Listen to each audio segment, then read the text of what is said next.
Sean todos bienvenidos a esta clase y le vamos a dar continuidad a los siguientes puntos doctrinales. Gracias te damos, Señor, porque tú nos permites estar aquí, porque tú, Señor, nos estás ayudando a aprender más de tu palabra. Te pedimos que tú nos des la sabiduría y entendimiento para entender lo que tú nos estás hablando. En el nombre de Jesús, amén.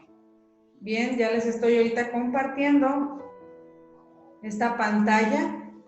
Aquí nos quedamos la semana pasada en la promesa del Espíritu Santo y estuvimos viendo también acerca que, bueno, Dios es el que nos da de su Espíritu. También vamos a hablar acerca de la resurrección de Jesucristo.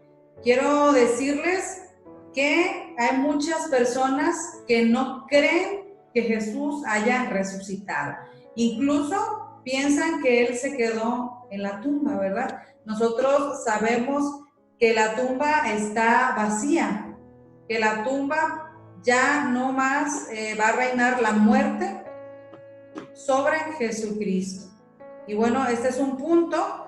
Y dice aquí, ¿cuándo resucitó Jesús? Todos sabemos que resucitó al tercer día. Creemos en la resurrección literal de nuestro Señor Jesucristo, que se efectuó al tercer día de su muerte, como lo relatan los evangelistas. Esto lo podemos ver en Mateo 28, esto lo van a leer con calma en sus casas, del 1 al 10, en Marcos capítulo 16, versos del 1 al 20, en Lucas 24, versículos del 1 hasta el 12, y también les recomiendo que lean Juan capítulo 20 del 1 al 18. Estas citas bíblicas son muy importantes porque ustedes van a poder confirmar que la resurrección de Jesucristo fue verdad, ¿verdad? No es un invento, no es una creencia, sino que está confirmado. Y hay pruebas también científicas que nos están diciendo que esto es verdad, que Jesucristo resucitó. Esta resurrección había sido anunciada por los profetas. Veamos poquito aquí en Isaías, vamos a ver rápidamente para los que nos están escuchando ahorita. Isaías capítulo 53, versículo 12, dice, por tanto, yo le daré parte con los grandes y con los fuertes repartirá despojos por cuanto derramó su vida hasta la muerte. Y fue contado con los pecadores, habiendo él llevado el pecado de muchos y orado por los transgresores. Entonces, hermanos, es importante saber que desde el Antiguo Testamento en Isaías, esta resurrección había sido profetizada. Esto significa que se cumplió esta profecía ya en el Nuevo Testamento para confirmación y también es necesaria para nuestra esperanza y justificación, ¿verdad? Sabemos que Jesús derrotó a la muerte y junto con la muerte todas esas potestades. También a través de esa resurrección Dios nos justifica. Bien, el quinto punto es de la institución que es la iglesia, que es el cuerpo de Cristo.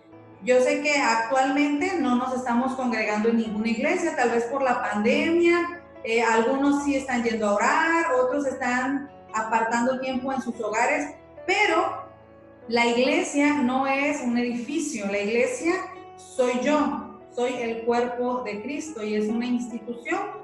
Nosotros creemos que la iglesia de nuestro Señor Jesucristo es una, es universal y es indivisible. Entonces, si tú me estás escuchando y te estás creyendo, estás congregándote, estás también leyendo la palabra de Dios, eres un cristiano, bueno, eres mi hermano, ¿verdad? Y también dice aquí que es universal. ¿Qué significa universal? Bueno, todo el universo. No solamente, ¿verdad? Algunos cuantos. Además es indivisible. ¿Por qué? Porque el cuerpo de Cristo no se puede dividir. ¿Qué significa esto? Que aunque tengamos diferencias, que aunque pensemos distinto, Aunque nosotros tengamos tal vez diferente criterio en algunas cosas, seguimos siendo el mismo cuerpo de Cristo. Dios nos sigue amando y nos ocupamos los unos a los otros. Dios dio a cada quien diferentes dones. A lo mejor uno canta en su iglesia, tal vez otro predica, tal vez otro evangeliza, a lo mejor otro enseña, pero ese cuerpo no se puede dividir. ¿Por qué? Porque es uno solo. El brazo no le puede decir al pie, no te necesito. La cabeza no le puede decir al brazo, no te ocupo. Y nosotros, así como nuestro cuerpo, no podemos dividirlo. Bueno, el cuerpo de Cristo tampoco se puede dividir porque es un solo ente. ¿Cómo está conformada esta institución? Bueno, está formada por todos los hombres y mujeres sin distinción de nacionalidad, idioma y cultura que hayan aceptado a nuestro Señor Jesucristo como Salvador y hayan sido bautizados en agua por inmersión en su nombre. Ustedes pueden en su casa corroborar esta información con Mateo 28:19, Hechos también 2:38, Hechos 8:16, Hechos 10:48, Hechos 19:5, Romanos 6 del 1 al 4 y Colosenses 2:12. Por lo pronto, así rápidamente yo les voy a leer Hechos 2:48 y aquí es importante que nosotros también entendamos que el cuerpo de Cristo lo somos todos, ¿verdad? No solamente unos cuantos como nos hacían creer hace mucho tiempo. Muchas veces, como vemos que cada persona o cada denominación tiene diferentes creencias, hacemos pensar a las personas como que si solamente una denominación es la que se va a salvar o solamente una iglesia es la que se va a salvar, cuando en realidad es todo el cuerpo de Cristo el que Dios va a salvar, no importando cuál es su raza, su lengua, su nación, no importa, ¿verdad? Hechos capítulo 8, versículo 16, es el que voy a leer y dice: porque aún no había descendido sobre ninguno de ellos, sino que solamente habían sido bautizados en el nombre de Jesús. Entonces, hermanos, que los que nos escuchan, miren, aquí es muy clara la palabra de Dios cuando nos dice que está conformada la iglesia por aquellos que hayan sido salvos y bautizados en el nombre de Jesús. Ya vimos los 3 primeros puntos doctrinales, pero les voy a dar un pequeño repaso. ¿Quién es Jesús? Porque mucha gente se confunde. Dios, Cristo, Jehová, Jesús, Jesucristo, Yahvé. Todos esos nombres que yo estoy pronunciando son la misma persona. La semana pasada vimos que Dios vino a la tierra, ¿verdad? Y ese Dios que vino a la tierra, que tomó forma de hombre, se le dio por nombre Jesús, ¿verdad? Jesucristo llegó aquí a la tierra, murió y resucitó al tercer día y subió a los cielos. Cuando Él subió, Él nos dijo: no los dejaré solos, yo estaré con vosotros todos los días hasta el fin del mundo. Entonces, aquí en la tierra nos dejó a su Espíritu Santo, que es Él mismo, ¿verdad? Dice también en un versículo que leímos la semana pasada que grande es el misterio de la piedad. ¿Por qué? Porque es un misterio y como todo misterio necesita ser revelado. Entonces, cuando Dios no nos ha revelado eso, tenemos que pedirle: Señor, revélame, no entiendo, porque esto es un misterio y no todos podemos comprenderlo, porque dice la Biblia que es grande, eso significa que es profundo, que es algo de revelación, pero a través del Espíritu Santo lo podemos entender. Dice Timoteo, ¿verdad?, que Dios fue manifestado en carne. Cuando se hizo carne es Jesucristo. Y también ese mismo Dios que vino subió al cielo. Entonces, hermanos, es el mismo Dios ayer, hoy y por los siglos. Dios, Jehová, Jesús, Jesucristo, Cristo, Yahvé, Yeshua también, que es en otros idiomas, ¿verdad? También se pronuncia así, pero Él es el mismo. y nosotros somos ese cuerpo que Dios nos está permitiendo formar parte de su iglesia. Ahora, también necesitamos estar separados del pecado. También que crean en el bautismo en el Espíritu Santo. No me detuve mucho ahorita con este tema porque lo quiero desglosar aquí en este punto. Hace rato hablábamos en Hechos que decía que los que fuimos bautizados en el nombre de Jesucristo. Ese es un bautismo en agua, ¿verdad? Cuando nosotros nos sumergimos en el agua, dicen, eres bautizado en el nombre de Jesucristo para el perdón de tus pecados. Entonces el bautismo en agua es simbolismo de que Dios lava nuestros pecados, nos limpia y arroja todo a lo profundo de la mar y Él ya nunca más se acuerda de esos pecados. Pero el otro bautismo es un bautismo en el Espíritu Santo. También hablamos la semana pasada del Espíritu Santo, ¿verdad? ¿Y quién es el Espíritu Santo?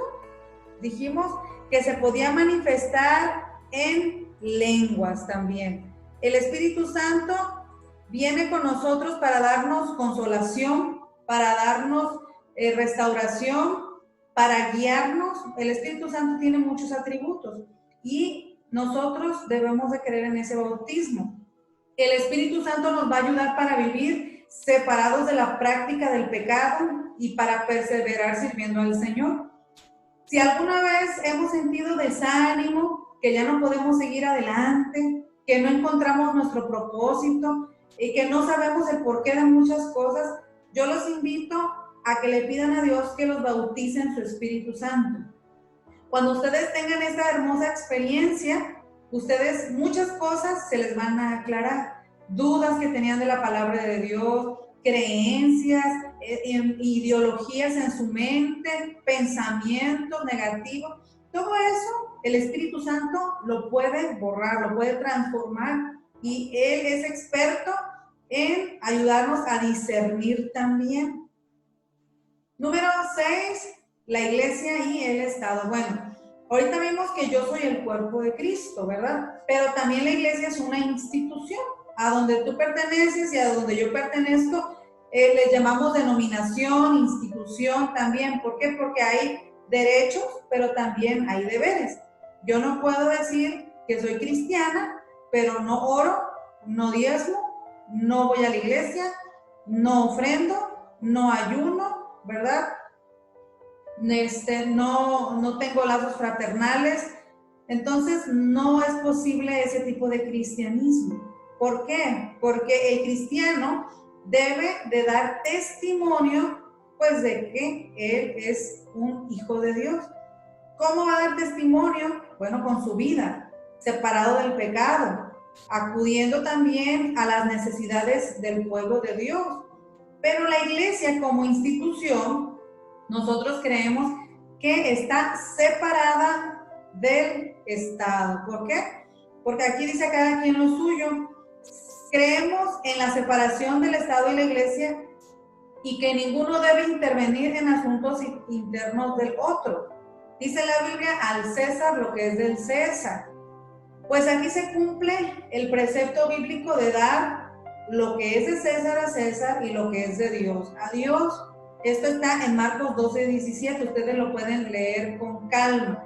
¿Qué significa esto, hermanos? Que yo necesito al gobierno respetarlo. Dios me pide que ore por mis gobernantes, por los diputados, por el presidente. Yo debo de orar por ellos y debo de cumplir también con las obligaciones del gobierno y darle al gobierno lo que le pertenece.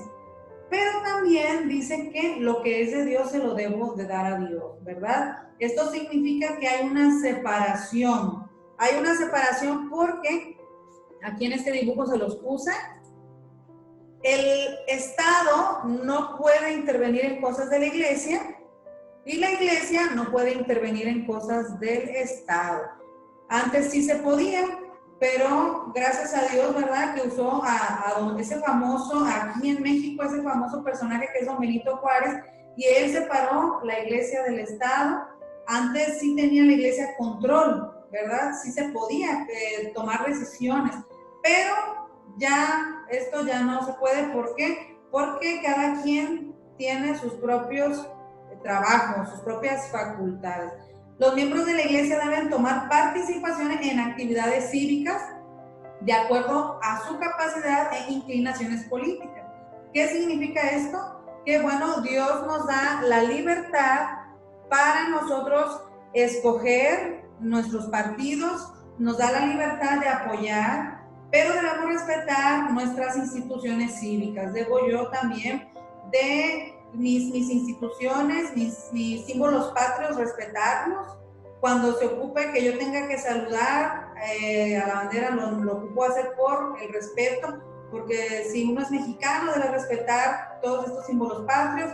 En Estados Unidos, en Brasil, en Panamá, en todos los países tienen símbolos patrios, en todo el mundo hay símbolos, el escudo, la bandera, su propio himno nacional, y Dios nos pide que eso lo debemos de respetar, debemos de honrarlo y nunca debemos de avergonzarnos de lo que Dios nos ha permitido ser. Hay personas, ¿verdad?, que pues lamentablemente no respetan. Entonces la invitación que nos está haciendo Dios es respetar. ¿Por qué?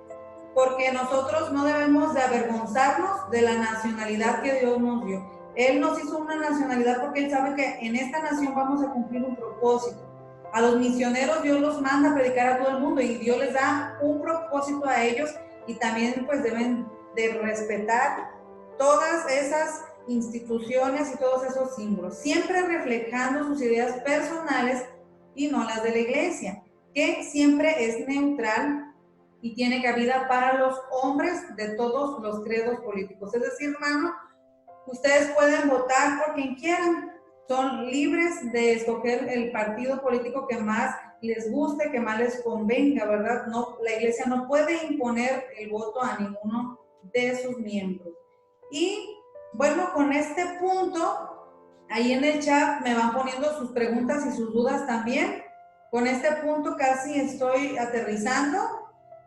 Y es el servicio militar. Aquí están, bueno, una fotografía de algunos jóvenes, que este es el uniforme aquí en México, cuando ellos van a hacer su servicio militar. Lo pueden hacer los hombres y las mujeres también. Bueno, la Iglesia Apostólica de la Fe en Cristo Jesús reconoce el gobierno humano como de ordenación divina. Esto dice Romanos 13, versículos 1 y 2. Y al hacerlo así, exhorta a sus miembros a que afirmen su lealtad a su patria.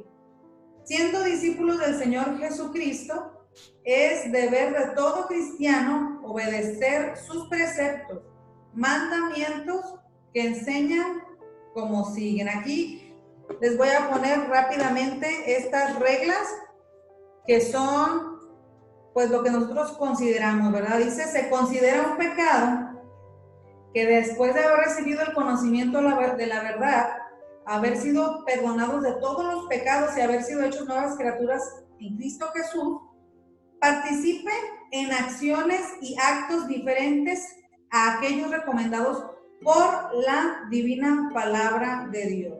¿Qué significa esto? Número 1, dice Mateo 5:39, no resistáis al que es malo.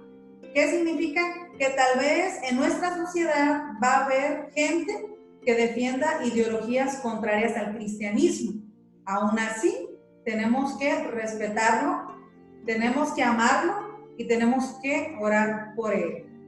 Número 2, tener paz con todos los hombres, dice Hebreos 12, versículo 14. Ustedes lo confirman en sus casas.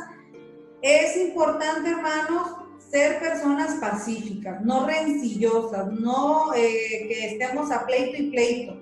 A lo mejor alguno de ustedes está trabajando, otros está en su escuela, otro está en su casa, pero todos con los que nos rodean debemos de ser pacificadores. ¿Por qué? Porque Dios se agrada de la gente pacífica. La gente violenta, rencillosa, problemática, la gente que nada más está peleando y alterando el orden, Dios la rechaza. A Dios no le gusta la guerra. Dios es un Dios de paz. Incluso Él nos dice en su palabra que Él nos puede dar una paz que el mundo no la da. ¿Por qué? Porque a veces en el mundo lo que menos hay es paz. Pero si el mundo no nos ofrece paz, tú y yo como cristianos sí debemos de ofrecerle paz al mundo. ¿Cómo le voy a dar yo paz al mundo? Es una pregunta. ¿Cómo le puedo dar paz al mundo? Tratando bien a mis semejantes, siendo respetuoso, obedeciendo a mis autoridades superiores, en la iglesia obedeciendo a las autoridades eclesiásticas, en mi escuela obedeciendo a los maestros, en mi casa obedeciendo a mis padres, y así, ¿verdad? Ser respetuosos unos con otros, mantener la paz y el orden. También, número 3, no destruir propiedades ni vidas humanas. Este es un consejo para todos los que nos van a escuchar. En este mensaje yo quisiera que esto se fuera lejos, ¿verdad? Este mensaje de cuando nosotros esté a nuestro alcance, tratar de preservar siempre el respeto y la paz. Ustedes saben que en estos últimos días ha habido muchas marchas, muchas manifestaciones y desafortunadamente no han sido pacíficas.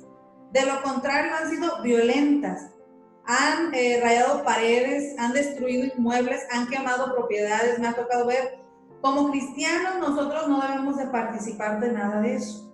Nosotros podemos marchar en forma pacífica, podemos manifestarnos, por supuesto que sí, porque principalmente en México hay libertad de expresión, ¿verdad? La Constitución nos da esa libertad de expresarnos, pero no podemos ser violentos, no podemos marchar y a la par ir haciendo desorden, ir destruyendo propiedades, ir pintando paredes, ir aventando fuego para quemar edificios. Eso no es correcto delante de los ojos de Dios. Dios no se agrada de eso, ¿verdad? ¿Por qué? Porque nosotros estamos en una sociedad en donde mi libertad se acaba, en donde comienza el derecho del otro. Entonces, también decía Benito Juárez, el respeto al derecho ajeno es la paz.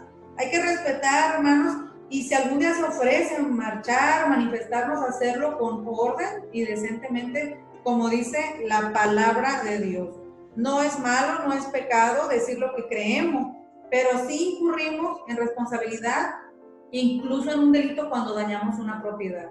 Hay un delito que se llama daño en propiedad ajena y bueno, la ley también lo castiga. Si la ley lo castiga, ¿cuánto más Dios no castigará esto? Entonces, hay que tener cuidado y necesitamos como cristianos ser respetuosos unos con otros. Muy bien.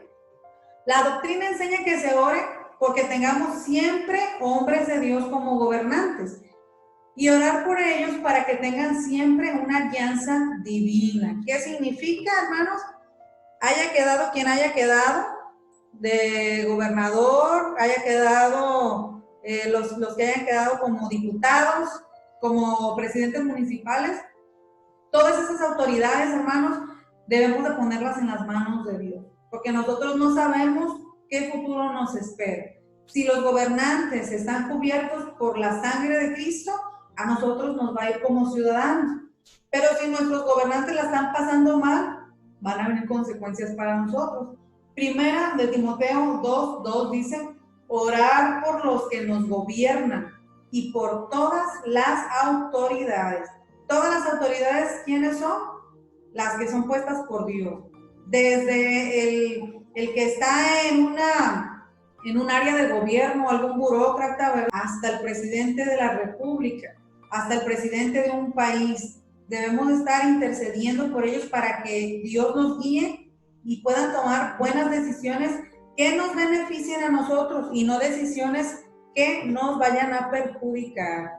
Y dice también, y para que como naciones seamos guardados fuera de guerra, con honor y vivir en paz continuamente, dice Primera de Timoteo, capítulo 2, versículo 1-3. Nosotros vemos cómo allá en Oriente, en todas esas naciones de Irak, Israel, siempre están en guerra, pero nosotros hay que orar para que nunca el Señor permita que esas guerras lleguen a nuestros países, que sigamos siendo países que mantengan el orden, la paz, el amor y el respeto unos con otros. Gracias a Dios que hasta hoy en nuestro país Dios nos ha librado de guerras, pero sí han pasado circunstancias muy difíciles y que Dios nos ha ayudado a seguir adelante. ¿Por qué? Porque hay cristianos que siguen intercediendo por su pueblo y por su nación.